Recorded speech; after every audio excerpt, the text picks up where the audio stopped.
Hello, kids. Today we are going to learn about my name and your name.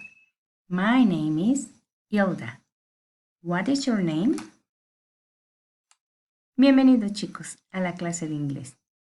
Hoy vamos a aprender 3 palabras nuevas. La primera es hello, que significa hola. Puedes decir hello. La segunda es what is your name? What is your name? ¿Cómo te llamas?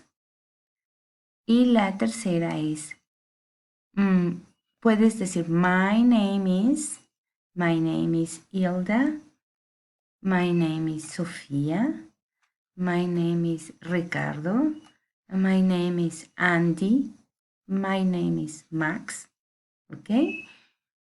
Y vamos a aprender lo que significa. Hello significa hola. My name is, mi nombre es. What is your name? ¿Cómo te llamas? Vamos a practicar un poquito. Ellos son nuestros amigos y vamos a escuchar lo que dicen. Hello, I am Maria. What is your name? Hello, I am Ben. Hola, yo soy María. ¿Cómo te llamas? Hola, yo soy Ben. Hi, I am Max. Hola, yo soy Max. Hi, I am Andy. What is your name? Hello, my name is Sofía.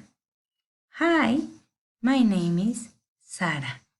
Hello y hi también significan hola.